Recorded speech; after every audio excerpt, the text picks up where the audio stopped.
দেখতে দেখতে ঈদও শেষ হয়ে গেল, তাই আজকে চাঁদ রাত থেকে ঈদের দিনের কিছু রান্না বান্না রেসিপির মুহূর্ত তোমাদের সাথে শেয়ার করব। চাঁদ রাতের ব্যস্ততা দিয়ে শুরু করে কাপ মিঠাই, জর্দা সেমাই, পায়েস, মিষ্টি দই আর গরুর মাংস রান্নার কিছু দৃশ্য ক্যামেরায় ধারণ করেছিলাম। আর ঈদের আনন্দের মাঝে যতটুকু সময় পেয়েছি ততটুকু ভিডিও করে রেখেছি। সো হ্যালো এভরিওয়ান, আসসালামু আলাইকুম সবাইকে। Welcome my another new blog. কেমন আছো সবাই? আশা করি অনেক ভালো আছো। আলহামদুলিল্লাহ আমি অনেক ভালো আছি।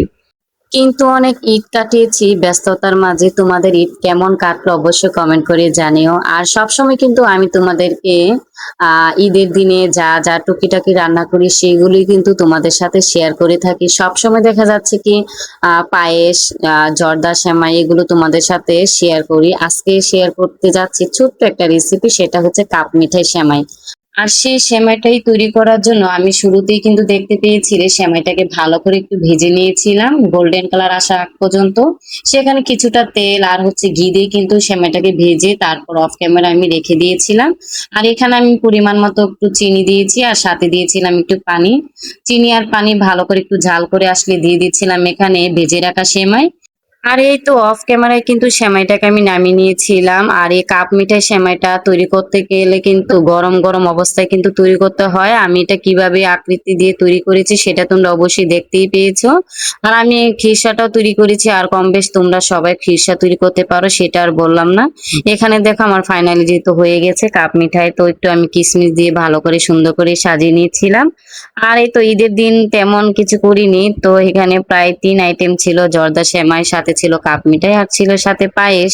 আর এই তো শুরুতেই কিন্তু বলেছিলাম ঈদের দিনটা অনেক ব্যস্ততার মাঝে কাটিয়েছি, তো কেমন ব্যস্ততায় কাটিয়েছি সেটা তোমরা ভিডিওতেই দেখতে পেয়েছো। এই তো অফ ক্যামেরায় আমি সব বটগুলোকে পরিষ্কার করে রেখেছি, সবকিছু গুছিয়ে গেছে। আবারও চলে আসতে হলো রান্নাঘরে, যেতে একটু গরুর মাংস রান্না করতে হবে। তার জন্য এখানে আমি দিয়ে দিচ্ছিলাম হলুদ, মরিচ, ধনিয়া গুঁড়া, স্বাদ মতো লবণ, সাদা গোলমরিচ, দারচিনি, এলাচ, তেজপাতা, আদা বাটা ও রসুন বাটা, দিয়ে দিচ্ছিলাম ব্লেন্ড করা পেঁয়াজ, আর দিয়ে দিচ্ছিলাম পরিমাণ মতো তেল। কারণ গরুর মাংসে কিন্তু এমনিতে অনেকটা তেল উঠে, তার জন্য আমি তেলের পরিমাণটা একটু কমিয়ে দিয়েছিলাম। সব উপকরণ দেওয়া হয়ে গেছে, তারপর সুন্দর করে আমি মাংসটাকে মাখিয়ে নিচ্ছিলাম।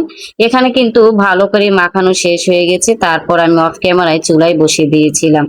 আর এই তো এখানে আমার রান্না শেষ পর্যায়ে, তারপর অফ ক্যামেরায় কিছুটা জিরার ফাঁকি দিয়ে গোস্তটাকে নামিয়ে নিয়েছিলাম। আর এইভাবে রান্না করে খেতে না আমার অনেক ভালো লাগে। তোমাদের মাঝে কার কার ভালো লাগে এভাবে কষিয়ে রান্না করে খেতে অবশ্যই কমেন্ট করে জানিও। দেখো মাশাআল্লাহ কালারটা অনেকটাই সুন্দর, অনেকটা লোভনীয় হয়েছে দেখতে।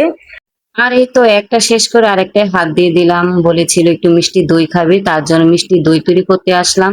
আমি সবসময় যেভাবে মিষ্টি দই তৈরি করে থাকি সেভাবে তোমাদের সাথে শেয়ার করতেছি। আর আমি জানি তোমরা কিন্তু অনেক আপুরাই কম বেশ মিষ্টি দই তৈরি করতে পারো, কিন্তু আমার কিন্তু তেমন একটা হয় না।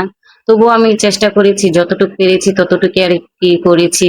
আর এখন যা গরম পড়েছে, গরমে কিন্তু ঠান্ডা আইসক্রিম কিংবা মিষ্টি দই খেতে অনেকটাই ভালো লাগে। আর এই তো ফাইনালি দইটা বসিয়ে দিলাম। যে পাত্রে দইটা বসাবো সেই পাত্রে দইটা ঢেলে দিয়েছিলাম, তারপরে একটা পেস্টিং পেপার দিয়ে ভালো করে আটকে দিয়েছি। দইটাকে একদিনের জন্য রেখে দিতে হবে। আচ্ছা, এই গরমে আইসক্রিম কিংবা মিষ্টি দই খেতে কার কার ভালো লাগে অবশ্যই কমেন্ট করতে কিন্তু ভুলবে না। যাই হোক, কথা বলতে বলতে একদম রেসিপি শেষ পর্যায়ে চলে এসেছি।